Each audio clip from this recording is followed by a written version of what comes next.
Hi everyone, welcome back. ನೀವು ನೋಡ್ತಿದ್ರೆ student solution YouTube channel. ಮನೆ ಮುಖ್ಯಮಂತ್ರಿಗಳಾದ ಡಿ.ಕೆ ಶಿವಕುಮಾರ್ ಅವರು ನೇಮಕಾತಿ ಕುರಿತು ಹೊಸ ಅಪ್ಡೇಟ್ನ ಕೊಟ್ಟಿದ್ದಾರೆ. ತಿಳಿಸ್ಕೊಡ್ತೀವಿ ಏನು ಹೇಳಿದ್ದಾರೆ ಅಂತ. ಚಾನಲ್ಗೆ ಸಬ್ಸ್ಕ್ರೈಬ್ ಆಗಿ. ಮುಖ್ಯಮಂತ್ರಿಗಳು ಸ್ಟ್ಯಾಂಡರ್ಡ್ ಸ್ಟೇಟ್ಮೆಂಟ್ನ ಕೊಡ್ತಾರೆ, ಬಟ್ ಅವರು ಮುಖ್ಯಮಂತ್ರಿಗಳು ಅನ್ನೋ ಕಾರಣಕ್ಕೆ ಅದು ಸುದ್ದಿ ಆಗುತ್ತೆ. ನಾವು ಅದನ್ನು ಸುದ್ದಿಯಾಗಿ ನಿಮಗೆ ಮಾಹಿತಿ ಕೊಟ್ಟಿದ್ದೀವಿ. ಬಿಕಾಸ್ ಏನಂದ್ರೆ ಮುಖ್ಯಮಂತ್ರಿಗಳು ಕಲಬುರಗಿ ಹೋಗ್ತಾರೆ, ಅಲ್ಲಿ ಮಾಹಿತಿಯನ್ನು ಕೊಟ್ಟಿದ್ದಾರೆ ನೇಮಕಾತಿ ಕುರಿತು. ಆಲ್ರೆಡಿ ಸಿಎಂ ಅವರು ಒಂದು ಬಾರಿ ಹೊಸ ಟೈಮ್ ಟೇಬಲ್ ಅನೌನ್ಸ್ಮೆಂಟ್ ಕೂಡ ಮಾಡಿದ್ರು. ಇನ್ನೊಂದು ಬಾರಿ ಹೊಸ ಲೈಕ್ ಇಲಾಖೆನೇ ವಹಿಸ್ಬಿಟ್ರು. ಲೈಕ್ ಈ ಇಲಾಖೆಯವರು ಈ ನೋಡ್ಕೊಳ್ಳಿ, ಈ ಕಾರ್ಯದರ್ಶಿಗಳು ಅಂತ. ಇನ್ನೊಂದು ಬಾರಿ ಹೊಸ ಟೈಮ್ ಟೇಬಲ್ ಅನೌನ್ಸ್ಮೆಂಟ್ ಕೂಡ ಮಾಡಿಬಿಟ್ರು. ಇಲ್ಲಿಂದ ಇಲ್ಲಿವರೆಗೂ ನಿಮಗೆ ನೇಮಕಾತಿ ಪ್ರಕ್ರಿಯೆ ಆಗುತ್ತೆ, ಈ ಸಂದರ್ಭದಲ್ಲಿ ಮುಗಿಬೇಕು ಅಂತ.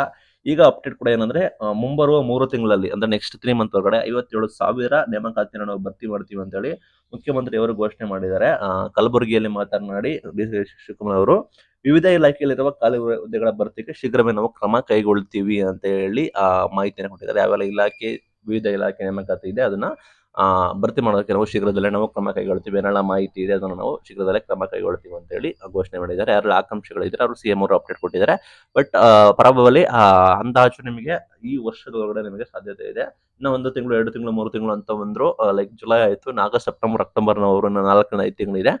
ಒಟ್ಟಿಗೆ ಈ ಇಯರ್ ಒಳಗಡೆ ನೀವು ಎಕ್ಸ್ಪೆಕ್ಟ್ ಮಾಡ್ಬೋದು ಅನ್ಕೋತೀನಿ. ಲೈಕ್ ಆಸ್ ಯೂಶುವಲ್ ನಿಮಗೆ ಪ್ರೊಸೆಸ್ಗಳು ಸ್ಟಾರ್ಟ್ ಆಗೋದಕ್ಕೆ ಕಾರಣ ಇದೆ. ನಂತರ ನಿಮಗೆ ನೋಡೋದಾದ್ರೆ GPS ರಿಜಿಸ್ಟ್ರಿ ನಿಮ್ಗೆ ಗೊತ್ತಿರೋ ಹಾಗೆ ಲೈಕ್ ಈಗ ಹೊಸ ಬದಲಾವಣೆ ತರ್ತೀವಿ ಅಂತ ಹೇಳ್ತಾ ಇದ್ದಾರೆ. ಪ್ಲಸ್ ನಿಮಗೆ ಅಲ್ಲಿ ಅಂತಿಮವಾಗಿ C&I ರೂಲ್ಸ್ ಅಂತಿಮವಾಗಿ ಆಗಿಲ್ಲ. ಅಬ್ಜೆಕ್ಷನ್ ಪ್ರೊಸೆಸ್ ಟೈಮ್ ಕೊಟ್ಟಿದ್ರು.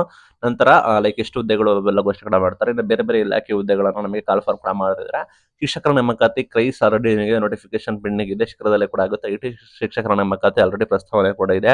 ದೈಹಿಕ ಶಿಕ್ಷಕರ ನೇಮಕಾತಿ ಘೋಷಣೆ ಕೂಡ ಮಾಡಿದ್ದಾರೆ. ಲೈಕ್ ರೀಸೆಂಟ್ ಆಗಿ ಇಲಾಖೆ ಕಡೆಯಿಂದ ಹೊಸದಾಗಿ ಡಿಸ್ಕ್ರಿಪ್ಟಿವ್ ತರ್ತಾ ಇದೆ ಅಂತ ಹೇಳ್ತಿದ್ದಾರೆ. ಅದರ ಬಗ್ಗೆ ನಿಮ್ಮ ಅಭಿಪ್ರಾಯ ಕಮೆಂಟ್ ಮಾಡಿ ತಿಳಿಸಿ. Thank you.